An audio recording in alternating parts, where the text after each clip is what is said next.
Ici, chez nous, à partir de midi, c'est bonsoir.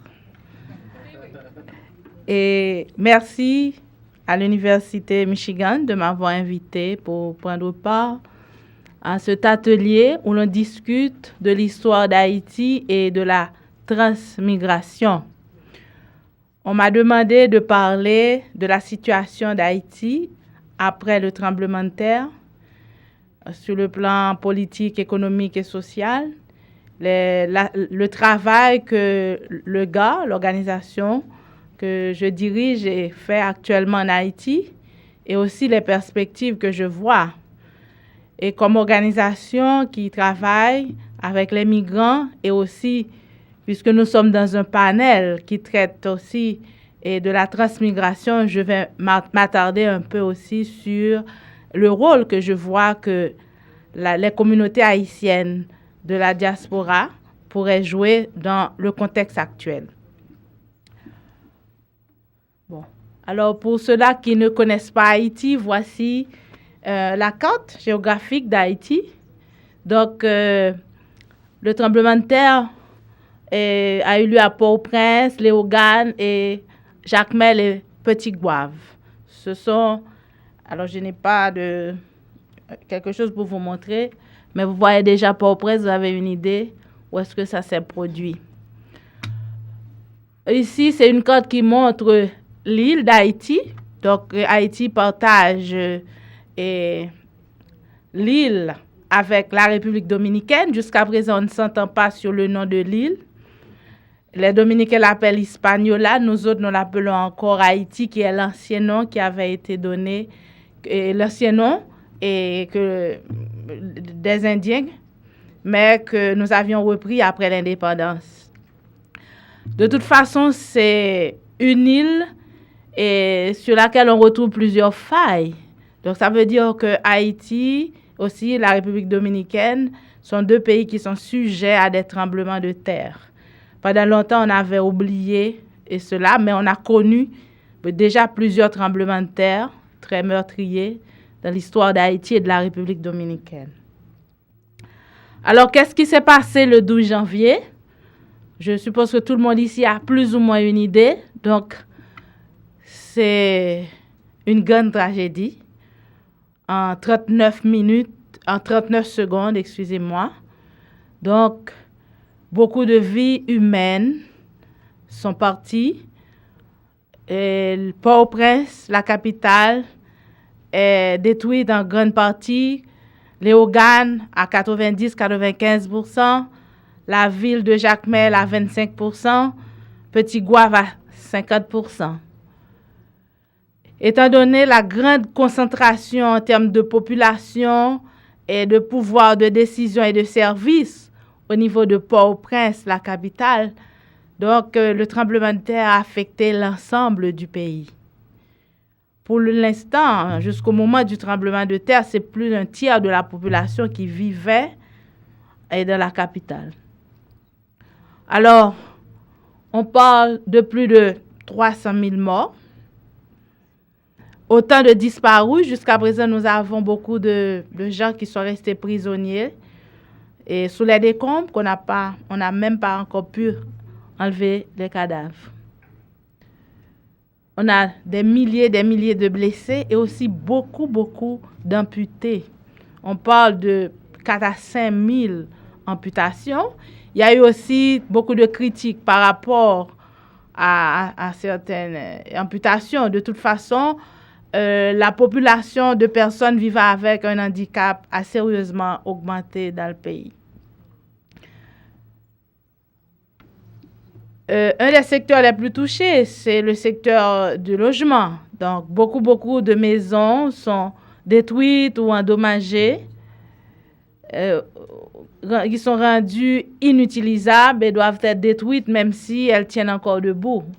Donc là, vous avez une image d'un quartier populaire du côté de Canapé Vert. Quand on va vers Pétionville, ça vous donne une idée de l'état de la situation. Donc, du jour au lendemain, le pays qui souffrait déjà d'un grand déficit en termes de logement, Et maintenant, c'est retrouvé avec une population, une bonne partie de la population, presque environ 2 millions de personnes maintenant, on parle à Port-au-Prince, qui se trouvent dans la rue, qui n'ont pas d'endroit pour se loger. Donc là, vous avez une idée, une vue de la capitale. Si vous arrivez maintenant à Port-au-Prince, vous avez des tentes un peu partout, parfois qui sont faites avec des morceaux de tissu, d'autres fois avec des morceaux de plastique ou bien des tentes qui sont préparées et bien préparées, qui ont été achetées ou qui ont été données en cadeau. Donc, on a connu tout de suite après le tremblement de terre un grand retour vers les villes de province, vers les régions, vers les sections communales du pays. Là, ça, c'est un bateau qui, c'était le deuxième ou le troisième jour après le tremblement de terre. C'est des gens qui essayaient de se rendre du côté de Jérémie, dans le sud-ouest. Et la Grand'Anse, ce qu'on appelle généralement la Grand'Anse, puisque à ce moment, c'était très difficile de trouver un transport public. Beaucoup de voies étaient encore très obstruées, donc les gens essayaient de voyager par mer et tout le monde voulait se mettre sur ce bateau-là. Donc, ça vous donne une idée. Il y a eu beaucoup de gens qui ont fui la capitale pour se rendre dans les villes de province. Par la suite, le gouvernement avait mis quelques bus à leur disposition, ce qui a permis d'évacuer un certain nombre de personnes. Malheureusement, étant donné que toute l'aide s'est concentrée à Port-au-Prince, il n'y a eu aucun appui aux familles d'accueil, aux zones d'accueil dans les villes de province. Une bonne partie de ces gens sont retournés à Port-au-Prince. Le tremblement de terre, alors il y a quelqu'un qui m'a dit c'est aussi géopolitique, parce que beaucoup de symboles du pouvoir aussi sont partis, sont tombés avec ce tremblement de terre. Le palais national ici, c'est l'image du palais national. Vous voyez qu'il y a encore le drapeau national qui flotte. Mais aussi le Parlement a été détruit, plusieurs ministères, et la Direction générale des impôts, et le pays a perdu beaucoup de cadres. Il y a plusieurs universités qui ont été détruites avec à l'intérieur beaucoup d'étudiants et de professeurs. J'ai en tête une université, l'université de Port-au-Prince, qui se trouve tout près de mon bureau, dans la zone de Crisson, à côté du rectorat de l'université, où ont péri environ 500 étudiants.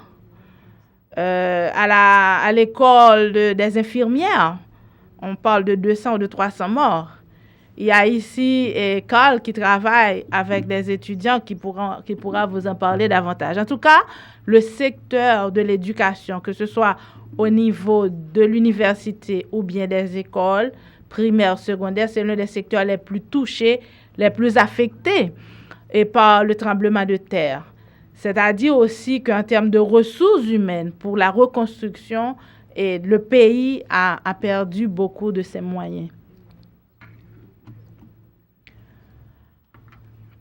Alors, bien sûr, une telle tragédie a de graves conséquences à tous les niveaux, sur le plan économique, sur le plan social et sur le plan culturel, sur le plan politique aussi. Et tout le monde sait que Haïti vivait déjà dans une situation extrêmement difficile. La population n'avait pas accès à beaucoup de services, que ce soit les services sociaux de base, l'éducation, la santé, l'eau, etc. Et le logement, voilà maintenant avec ce tremblement de terre, la situation s'est aggravée. Donc sur le plan économique, par exemple, beaucoup de familles ont perdu leurs moyens d'existence. Fonds de commerce, le centre-ville a été complètement ravagé et le centre-ville, c'est un lieu d'activité économique très important. Et les femmes sont particulièrement affectées parce que dans le pays, nous avons un taux de chômage assez élevé. Avant le tremblement de terre, on parlait de 70% de chômage. Donc, les familles vivaient surtout grâce au travail dans le commerce, surtout des femmes qui font du commerce informel. Et beaucoup d'entre elles ont perdu leur fonds de commerce ou bien leur stock.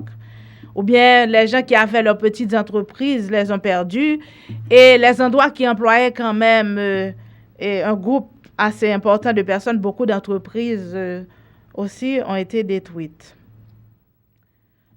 Ensuite, sur le plan politique, donc l'État était déjà un État extrêmement faible, donc on a vécu, et jusqu'à présent on le vit encore, un dysfonctionnement presque total de l'appareil de l'État, que ce soit pour le gouvernement, le Parlement et même le système judiciaire. Le gouvernement a mis beaucoup de temps même pour se réunir. On n'a pas eu, comme on le souhaitait, et cela a été mentionné hier, vraiment de directives de la part et des dirigeants, que ce soit le président de la République ou le Premier ministre, tout de suite après le tremblement de terre pour savoir ce qu'on devrait faire. On n'a jamais jusqu'ici mobilisé la population pour quoi que ce soit. Donc, il y a aussi un manque de leadership des dirigeants de l'État qui est patent. Donc, ils préfèrent se plaindre et dire que, bon, c'est la communauté internationale ou les organisations internationales qui font tout. Mais moi, je dis, c'est parce que les dirigeants n'assument aucun leadership, aucune responsabilité. Donc, étant donné ce vide et cette faiblesse, donc, on a effectivement une communauté internationale et des organisations qui ont tendance à remplir tout l'espace et à faire aussi ce qu'elles veulent. N'importe quelle organisation arrive, on décide de travailler où l'on veut, on commence à faire ce qu'on veut, etc. Donc, bref, il y a eu un gros problème de coordination. Donc, sur le plan social, le tremblement de terre a aggravé, je l'ai déjà mentionné, le problème de logement, d'éducation, de santé, le problème d'alimentation. La charge sociale aussi des femmes a augmenté parce que en Haïti, les femmes supportent en grande partie le poids familial. Et nous avons presque 50% des ménages qui sont monoparentales, c'est-à-dire une femme seule à la tête. Donc maintenant, c'est la femme qui doit non seulement nourrir et les enfants, mais aussi s'occuper de leur éducation, des soins aux malades. Et quand maintenant arrive le tremblement de terre avec cette nouvelle situation, problème de logement, problème d'eau et perte des moyens d'existence, donc elle a encore plus de responsabilités. Maintenant, elle a des malades dont elle doit prendre soin et ensuite des enfants dans un espace très réduit que sont les camps, etc. Donc, il y avait déjà une tendance à considérer la migration comme la seule porte de sortie. Cette tendance a augmenté énormément en Haïti. Donc, on a vu tout de suite après le tremblement de terre, beaucoup de gens qui sont partis, ceux qui avaient la possibilité de le faire, qui avaient déjà un visa. Il y en a d'autres qui ont profité de certaines possibilités offertes par des ambassades et des gouvernements comme par exemple le gouvernement américain et Canada qui ont laissé le pays. Donc, il y a plusieurs familles qui sont séparées maintenant. Vous avez une partie de la famille qui vit à Port-au-Prince, une autre partie qui vit en province quelque part, parce que les gens quand même ont essayé de retourner dans leur famille en province pour que les enfants puissent continuer les études. Il y en a d'autres qui ont envoyé leurs enfants à l'étranger, aux États-Unis, au Canada. Par exemple, il y a une école que je connais qui a ouvert ses portes la semaine dernière. C'est 1/3 des enfants qui sont revenus à l'école. Donc, ça vous donne une idée de la dispersion de la population. Mais même à l'intérieur de Port-au-Prince, maintenant, vous avez des familles qui sont scindées en plusieurs morceaux parce qu'il y a une partie qui dort dans tel camp, il y a une autre qui dort dans tel camp, il y a une autre qui dort chez un voisin, etc. Donc, ça, c'est une des conséquences, c'est la séparation des familles. Il y a aussi les mouvements de trafic de personnes. On profite de la situation de désespoir de la population et aussi le fait qu'il y a beaucoup d'enfants qui ont perdu leurs parents ou qui ne les ont pas encore retrouvés pour maintenant essayer de partir avec eux. Donc, le premier cas de trafic et de traite d'enfants qu'on a eu et se trouve pour l'instant par devant le tribunal avec un groupe de missionnaires américains qui ont essayé de partir sans aucun document avec une trentaine d'enfants haïtiens. Il y a beaucoup de jeunes aussi qui sont partis pour les études, qui n'ont pas voulu perdre l'année scolaire et qui sont partis. Mais ce que nous avions vu, c'est que même s'il y a des pays qui ont offert certaines possibilités en matière de migration, ils ont facilité par exemple et activé certains dossiers en cours. Le Canada a offert par exemple ce qu'on appelle le sponsorship, c'est-à-dire que si vous avez la possibilité économique, vous pouvez sponsoriser une personne ou bien un membre de votre famille. Mais on a vu que la migration irrégulière est très réprimée. Beaucoup de gens qui ont essayé de partir en utilisant ce qu'on appelle les canters, les boat people, ont été par les Marines. On a eu des cas en provenance des îles Turques et Caïcos. On a eu des cas en provenance des Bahamas et aussi de la République dominicaine. Si bien que le rapporteur spécial des Nations Unies sur Haïti, M. Foss, vient de lancer récemment, après sa dernière visite en Haïti, un appel au pays pour considérer aussi ces personnes comme des réfugiés environnementaux, parce qu'on ne les considère pas comme des réfugiés environnementaux. Malgré cette tragédie et ces problèmes que je viens de citer, on a aussi vécu en Haïti un grand moment de solidarité. En provenance de tous les pays du monde entier, des peuples se sont mobilisés pour venir en aide à Haïti, parce que c'est vrai que l'ampleur de la catastrophe, nous n'aurons pas pu et nous ne pourrons pas et la surmonter seuls. Et chacun a essayé de faire ce qu'il pouvait. J'ai reçu hier une lettre, par exemple, d'une femme qui travaille dans une école en France, mais elle me raconte ce qu'elle fait avec ses enfants, les enfants de sa classe, pour, par exemple, les sensibiliser sur Haïti. Les enfants, elle a donné des devoirs à faire, les enfants ont fait des recherches, et puis les enfants apportent quelque chose. Elle a récolté 200 €, mais pour elle, c'était un effort extraordinaire. Et que, à partir de ça, comme elle a pu mobiliser les enfants de sa classe autour d'un problème qui affecte une population dans le monde. Donc, nous pouvons aussi, par exemple, mentionner le cas de la République dominicaine. Je crois que ce qui s'est passé en Haïti a réveillé la conscience des Dominicains que nous sommes sur une île et que ce qui s'est passé en Haïti pourrait bien arriver à là-bas. Et on a vraiment vécu une grande solidarité, surtout du côté de la société civile dominicaine.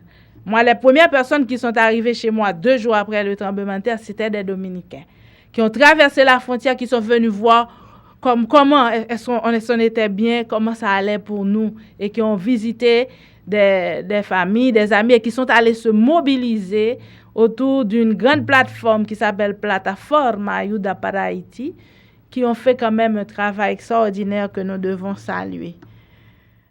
Nous avons aussi l'appui de beaucoup de gouvernements et aussi des communautés haïtiennes de la diaspora, ce que nous appelons les communautés transnationales, que ce soit aux États-Unis, au Canada, en République dominicaine, en France.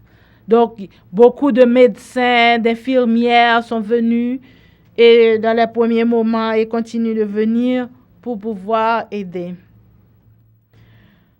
Donc, il y a eu aussi, et ceci n'a pas suffisamment été mentionné, cette grande solidarité à l'intérieur même d'Haïti. Donc, des zones qui n'ont pas beaucoup de moyens, des familles d'accueil, qui ont accueilli, moi je connais des familles qui ont accueilli plus de 15 personnes chez elles, qui doivent les nourrir, des gens qui ont donné ce qu'ils avaient comme semence pour pouvoir semer maintenant et qui ont nourri les familles qui arrivaient, qui ont utilisé leurs fonds de commerce, qui ont vendu leur bétail, etc. La grande mobilisation aussi pour pouvoir sortir des gens des décombres. Et ça a été extraordinaire. Les secours sont arrivés 3 jours après, mais la majorité des gens qui sont sortis des décombres ont été par les Haïtiens eux-mêmes. Donc, je crois que grâce à cette grande solidarité, on a pu surmonter la phase de crise. Ça veut dire les 3 premiers mois. Cela n'a pas été facile, mais on aurait pu avoir des situations plus difficiles en termes d'épidémie, etc. Ce qu'on n'a pas eu, et grâce à cette solidarité, cette grande mobilisation.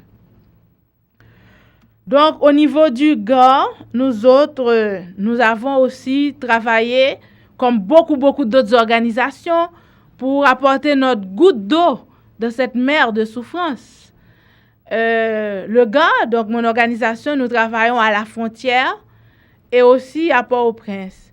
Donc, derrière mon bureau, il y a un vaste camp qui est formé parce qu'il y avait un terrain vide. Tout ce qu'il y a comme terrain vide maintenant, que ce soit des espaces publics ou bien des places, etc., sont occupés. Donc, nous avons un camp qui héberge autour de 4000 personnes derrière mon bureau. Et aussi à la frontière, dans plusieurs endroits où nous travaillons, il y a aussi des personnes déplacées. Donc, nous avions fait, dans un premier temps, de l'assistance humanitaire.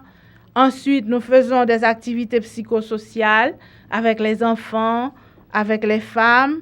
On fait aussi un travail de sensibilisation et de formation sur les droits humains, sur les risques auxquels les gens sont exposés dans ce déplacement, que ce soit les risques de maladie, les risques aussi par rapport à une mauvaise gestion de l'environnement, parce qu'il y a beaucoup de promiscuité, les risques de violence.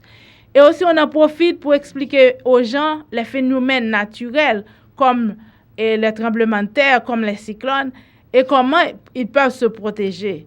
Parce qu'il y a eu aussi beaucoup de propagande de la part de certaines religions qui essaient de faire peur aux gens, comme quoi le tremblement de terre est une punition de Dieu contre la population haïtienne qui a trop péché.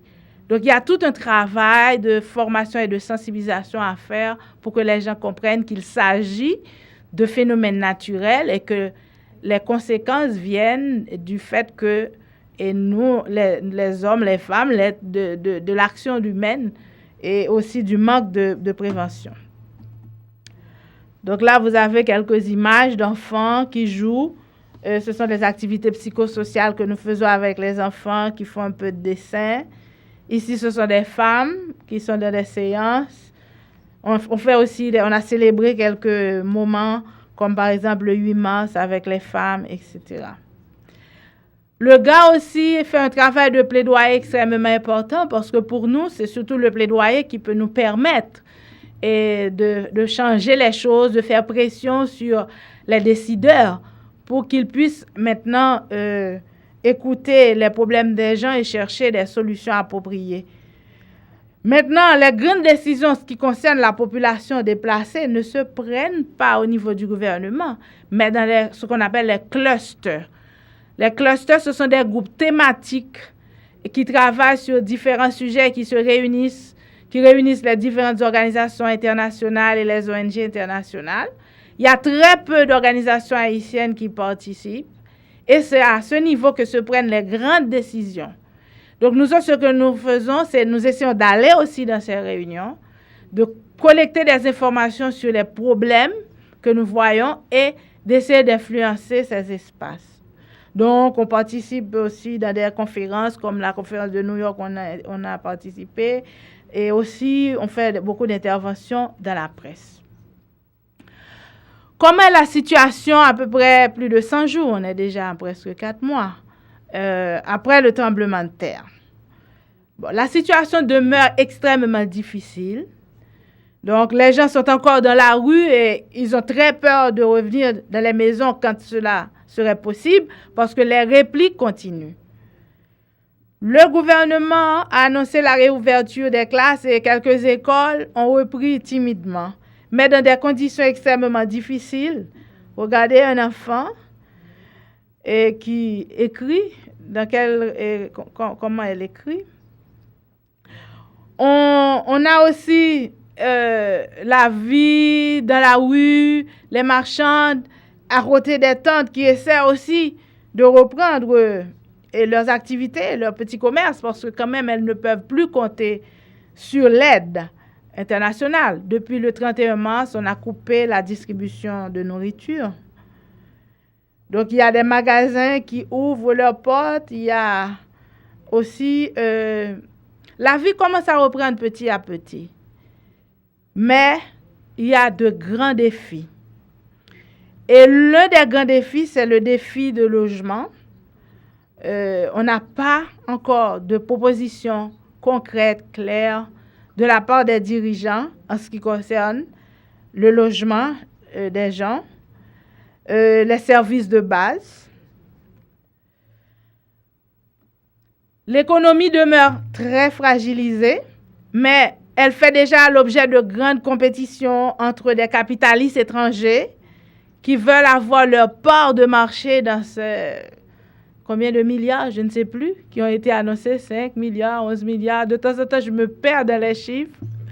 De toute façon, on sent déjà qu'il y a sur le terrain une véritable compétition entre des capitalistes de différents pays pour essayer d'avoir leur part de marché.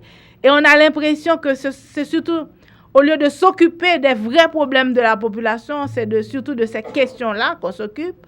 On a été très étonnés de voir que rapidement, le contrat de vente de la Téléco qui traînait déjà depuis plusieurs années a été vite signé récemment, alors qu'on pensait que, bon, avec tous les locaux de la Téléco qui étaient détruits, que c'était un projet qui était mis au rencard. Mais on a été surpris de voir que le contrat a été rapidement signé, alors qu'on n'a encore aucune proposition en termes pour le logement des gens. Donc, ça vous donne une idée.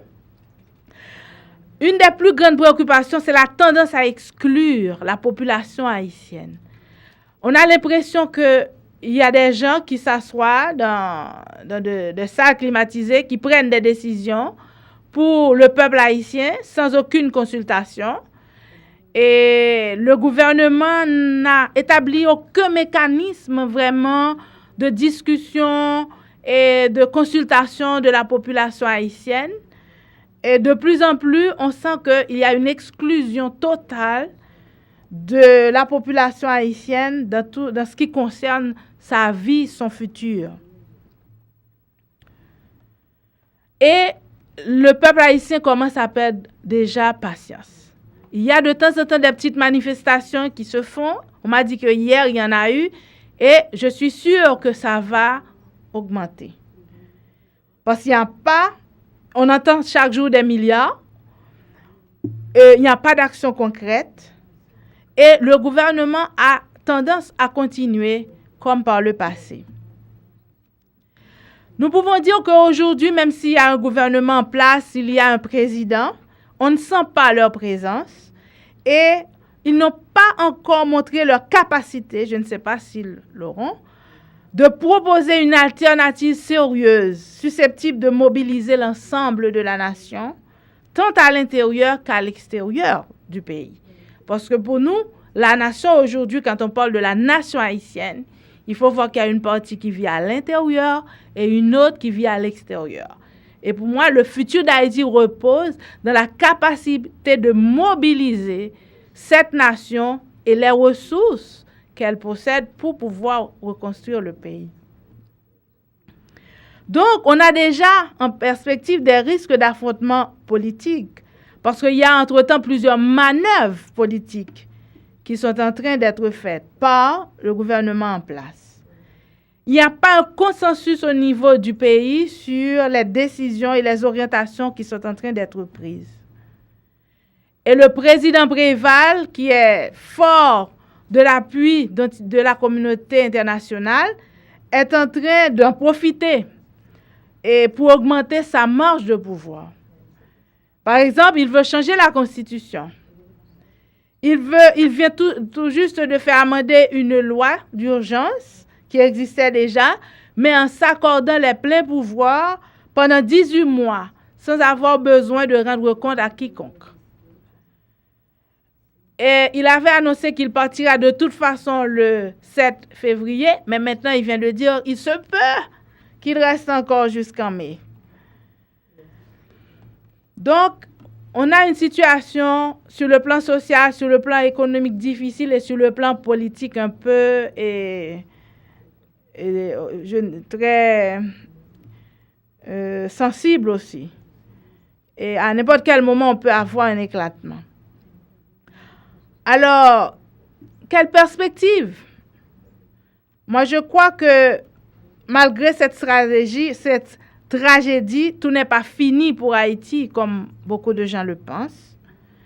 Je crois que le peuple haïtien est encore vivace et il a encore des ressources sur lesquelles on peut construire si on lui donne la chance de se mobiliser, si on lui donne la chance de s'épanouir.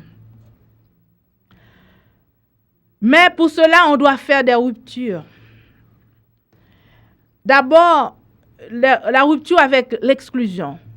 Et une des conséquences du tremblement de terre, c'est justement l'exclusion qui a toujours caractérisé les relations sociales en Haïti. Je crois qu'il y a une grande rupture à faire à ce niveau-là. Il faut qu'on arrive à définir des stratégies économiques, politiques, sociales et culturelles inclusives, parce que sinon on ne pourra pas mobiliser vraiment les énergies de la nation. Il y a aussi une rupture à faire sur la question de l'organisation même de l'espace. Il y a une centralisation à outrance. Tous les services, tout est concentré sur Port-au-Prince. Et quand maintenant Port-au-Prince est détruit, on ne pouvait même pas recourir aux provinces pour pouvoir continuer à fonctionner. Donc, on a dû faire beaucoup appel à l'étranger, particulièrement à la République dominicaine, qui était le pays le plus proche, parce que toutes les infrastructures, tous les services se trouvaient concentrés à Port-au-Prince. Donc, je crois qu'il y a un travail extraordinaire, une rupture à faire à ce niveau, mais cela signifie aussi de prendre en compte la paysannerie, les provinces. Cela signifie de leur donner la possibilité de participer. Cela signifie aussi que les pouvoirs de décision doivent être décentralisés et les ressources aussi. Parce que pour l'instant, toutes les ressources financières, humaines sont concentrées à Port-au-Prince. Il y a des réformes à faire. On ne pourra pas reconstruire Haïti sans une vraie réforme agraire. Et aussi une réforme foncière urbaine. Et cela prend du courage politique. Et on sent que c'est pourquoi on a eu l'impression qu'on est dans une situation de non-décision. Le gouvernement ne prend aucune décision. Parce que toutes les décisions qu'il faut prendre demandent aussi beaucoup de courage politique. On ne pourra pas continuer avec le système éducatif tel qu'il est maintenant. 80% du système est privé. L'accès à l'éducation est extrêmement difficile pour la grande majorité de la population. Donc, tous les enfants n'ont pas accès à une éducation de qualité. Donc, dépendant dans quelle école vous allez, que vous avez fréquenté dès l'enfance, vous avez des chances de réussir ou pas. Donc, l'école, au lieu d'être un facteur de cohésion sociale, est un facteur de discrimination. Donc, on ne peut pas continuer sur la même lancée. Il en est de même pour le système de santé. Donc, on a un système de santé aussi privatisé. Donc, les gens ne peuvent pas jouir du droit à la santé. Et actuellement, il y a une crise dans le système de santé aussi. Parce qu'avec l'aide internationale, donc le peu qu'il existait est pratiquement détruit parce que ils sont ruinés. Donc, c'est un moment aussi de revoir ce système. Je crois qu'il y a des choix politiques à faire aussi. Il faut absolument une réforme de la gouvernance. Les choix économiques ne sont pas clairs. Ils sont toujours En fait, on sait qu'il y a eu beaucoup de choix de politique néolibérale, mais sans jamais l'assumer, sans jamais les assumer. Nous pensons que pour que Haïti sorte de la situation où elle se trouve maintenant, il faut des politiques, surtout sur le plan économique, orientées vers la satisfaction des besoins de la population, et particulièrement sur le plan de l'alimentation. Et aussi, il faut une valorisation du patrimoine culturel et historique. Et à partir de là, je pense qu'on peut faire beaucoup de choses. Et il faut que Haïti travaille pour renforcer la capacité du pays à se prendre en charge et diminuer la dépendance. Et à ce niveau, je pense que les communautés transnationales haïtiennes ont un rôle important à jouer. Elles jouaient déjà un rôle assez important. En fait, ce sont les ambassadrices de la cause d'Haïti. Les communautés haïtiennes sont toujours présentes, se mobilisent toujours pour défendre Haïti. Elles ont toujours maintenu de l'intérêt dans l'opinion publique internationale pour Haïti. Elles ont fait la promotion de la culture haïtienne, de l'image d'Haïti. Quand on a des intellectuels, des sportifs, des artistes qui obtiennent des prix, quand même, c'est aussi, les retombées sont aussi pour nous. Et elles ont aussi servi de refuge politique à chaque fois qu'il y a des situations difficiles en Haïti. Elles ont surtout soutenu l'économie du pays.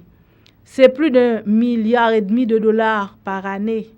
Et j'ai appris, par exemple, que l'année dernière, avec la récession qu'il y a dans le monde, dans toutes les communautés de la région, dans toutes les diasporas de la région, les transferts ont baissé.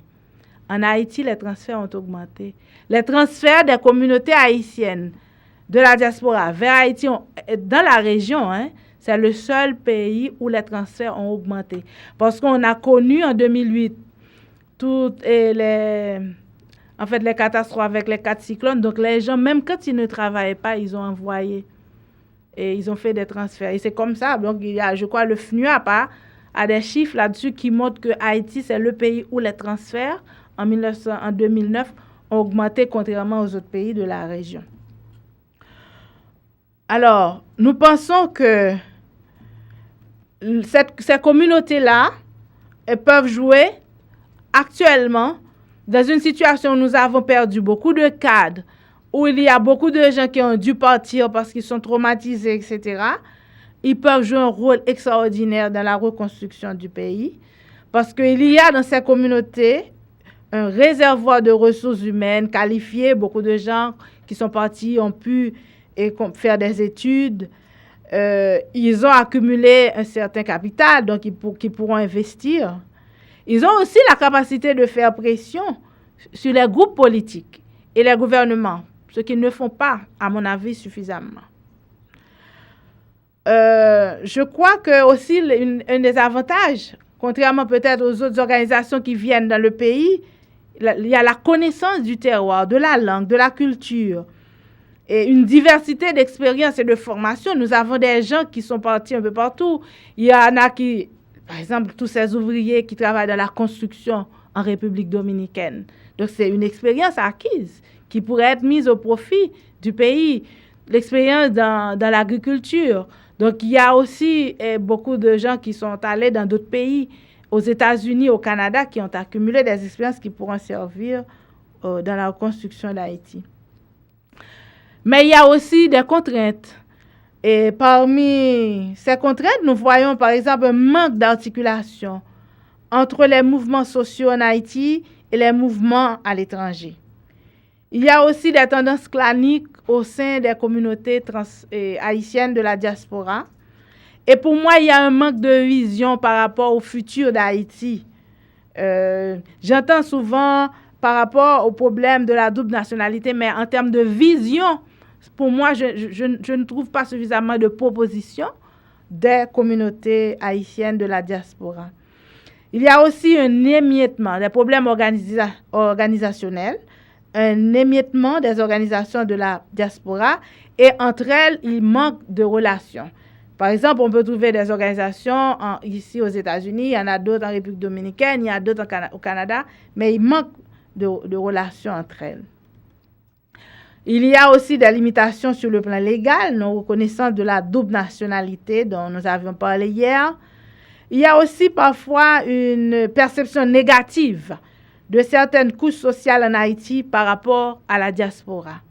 Mais je crois que ce sont des choses qui peuvent être résolues s'il y a plus de débats, de discussions et de dialogue entre les communautés haïtiennes de l'extérieur et la population à l'intérieur.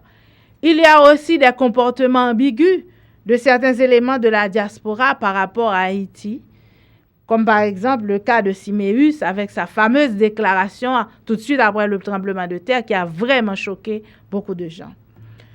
Donc, en conclusion, je dirais qu'il n'y aura pas de nouvelle Haïti sans le peuple haïtien. Et quand je parle de peuple haïtien, je parle de ceux qui se trouvent à l'extérieur comme à l'intérieur, parce qu'il y a des gens qui pensent qu'ils peuvent refaire Haïti, mais sans nous. Moi, j'ai dit qu'il n'y aura pas de nouvelle Haïti. Ils peuvent gaspiller beaucoup d'argent, mais ils ne feront pas grand-chose. Ensuite, je dis que la nation haïtienne, elle est debout, elle existe. Et si on est soudé, on peut faire quelque chose. Le futur du pays repose dans la synergie entre les forces de l'intérieur et celles de l'extérieur pour relever les nombreux défis qui sont présents devant nous aujourd'hui. Merci.